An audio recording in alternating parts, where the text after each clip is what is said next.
हमारे कानून के इस हफ्ते की वीडियो में आपका बहुत बहुत स्वागत है। सर्वप्रथम मैं आप सभी को होली की बहुत बहुत शुभकामनाएं देना चाहती हूँ। आज के दिन पूरा भारतवर्ष जो है वो होली के कलर्स में, होली के रंगों में डूबा हुआ है। और ऐसे में मैंने सोचा कि हम एक बहुत छोटा सा वीडियो बनाएं जिसमें जब आप बाहर जा रहे हैं और होली खेल रहे हैं तो कुछ कानून जो है वो आपके जहन में होना चाहिए। तो आइए हम बात करते हैं कि ऐसे कौन से कानून हैं जिनका आज के दिन शायद आपको उपयोग करना पड़ सकता है।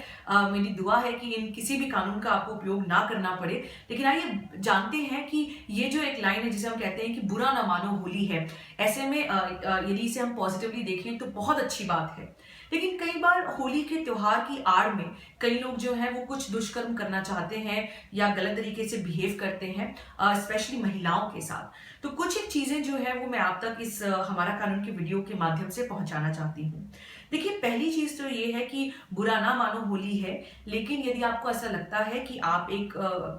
पब्लिक स्पेस में हैं, किसी एक ग्रुप जहाँ पे बहुत सारे लोग हैं, ऐसे ग्रुप वाली जगह पे आप हैं और आप होली खेल रहे हैं, और यदि आपको ऐसा लगता है कि कोई भी व्यक्ति किसी प्रकार के अश्लील शब्द कहता है या कोई अश्लील गाने गाता है और आपको लगता है कि वो सिर्फ मस्ती के मूड में, मस्ती का मूड जो है वो केवल एक बहाना है, लेकिन जो बोला जा रहा है या जो कृत्य किया जा रहा है वो किसी भी प्रकार से अश्लील है, तो आपको पता होना चाहिए कि हमारे देश के कानून में section 292 of Indian penal code और section 294 of Indian penal code के अंतर्गत जो है वो आप एक ऑब्सिनिटी का केस जो है वो हमारे देश में बनता है। देखिए, मैं बिल्कुल भी नहीं कह रही हूँ कि किसी ने कुछ मस्ती करी तो आप जाके सीधे ऑब्सिनिटी का केस लगा दें, लेकिन आपको अपने अधिकारों का पता होना बहुत जरूरी है, ताकि उन 1% केसेस में जहां पे होली के नाम पे लोग आपके साथ दुष्कर्म करें, आपको अपने अधिकारों के लिए खड़ा होना आवश्यक है। इसी प्रकार से हमारे देश में देखिए 292 और 294 ऑफ इंडियन पीनल कोड ये कहता है कि यदि अश्लील काम किया गया है, कोई अश्लील कृत्य किया जा रहा है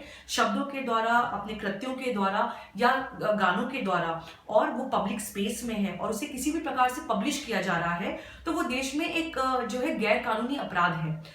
लेकिन इसी के साथ यदि हम बात करें सेक्शन 67 और 67A ऑफ आईटी एक्ट की, तो यदि इन किसी भी कृत्यों को, गानों को या कोई भी पिक्चर्स को यदि ऑनलाइन कोई पब्लिश कर रहा है तो वो आईटी एक्ट के अंतर्गत जो है वो भी एक जो है वो हमारे देश में अपराध है। तो कोई भी व्यक्ति इस प्रकार के कोई शब्दों को बोलता है और उसे ये ना पिक्चर बनाता है या वीडियो बनाता है इन सारे अश्लील शब्दों के साथ, या कोई अश्लील तरह की पिक्चरें आपकी खींचता है और उसको यदि इंटरनेट पे डाल देता है, फेसबुक, व्हाट्सएप पे, तो वो हमारे देश में एक अपराध है। इसी के साथ साथ जब आप यदि एफआईआर फाइल करते हैं इस प्रकार के किसी कृत्य के लिए, तो हमारे देश में पूरा एक्ट है जिसे हम कहते हैं indecent representation of women act. इसके अंतर्गत भी जो है वो पुलिस जो है आपके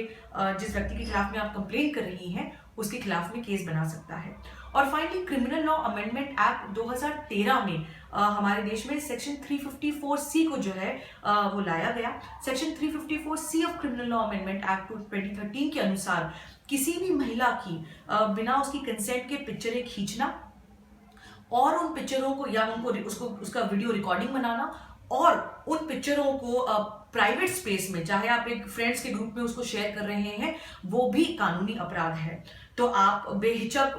जो है बाहर जाकर होली खेलें, लेकिन होली खेलने के साथ साथ आप अपनी सेफ्टी का, अपनी डिग्निटी का ध्यान रखें। और यदि कोई भी व्यक्ति मस्ती के नाम पर, होली के नाम पर किसी भी प्रकार की कोई अश्लील तस्वीरें खींचता है, अश्लील कृत्य करता है और उन्हें पब्लिक स्पेस में करता है या प्राइवेट स्पेस में उन पिक्चरों को सर्कुलेट करता है, तो हमारे देश में ये सभी जो हैं वो एक तरीके से अपराध हैं और उसके लिए सामने वाले व्यक्ति को 3 से 7 साल का,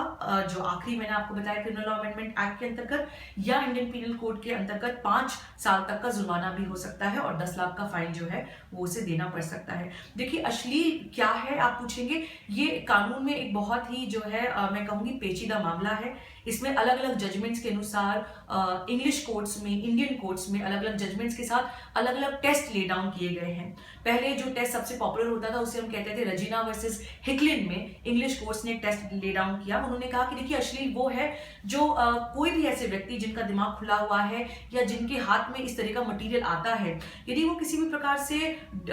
उनका मॉरली डेप्रिवेशन होता है तो उसे हम अश्लील कहेंगे। लेकिन अब बहुत सारे जजमेंट्स के बाद इंडियन सुप्रीम कोर्ट ने ये बात कही है कि जब हम किसी चीज की अश्लीलता का टेस्ट देखते हैं कि कोई चीज अश्लील है या नहीं, तो हमें उसका पूरा जो है वो संदर्भ देखना पड़ेगा। फॉर एग्जाम्पल जो मूवी बैंडिट क्वीन आई थी, उसमें कुछ ऐसे बहुत ही अश्लील सीन जो थे उसके ऊपर केस किया गया और कोर्ट ने कहा कि हमें उसे पूरी मूवी लाइन के हिसाब से देखना पड़ेगा। उस महिला की जो है स्ट्रगल की कहानी बताई गई है और इस ऐसे में कुछ न्यूडिटी के सीन जो है उसे हम अश्लील नहीं कह सकते। तो कॉन्टेक्स्ट जो है वो वाकई में देखा जाएगा, लेकिन इस कॉन्टेक्स्ट को आप ध्यान रखते हुए, होली का त्योहार है, लेकिन होली के त्योहार के नाम पे हम जो है सारे नैतिकता को एक तरफ नहीं रख सकते। और यदि आपको ऐसा लगता है कि आप महिला हैं या पुरुष हैं या आप कोई ट्रांसजेंडर व्यक्ति हैं और आपकी गलत तस्वीरें, गलत वीडियो जो है वो लिए जा रहे हैं, कुछ गलत बातें आपके साथ बोली जा रही हैं, तो आप जो है अपने कानूनी अधिकार के साथ खड़े हो सकते हैं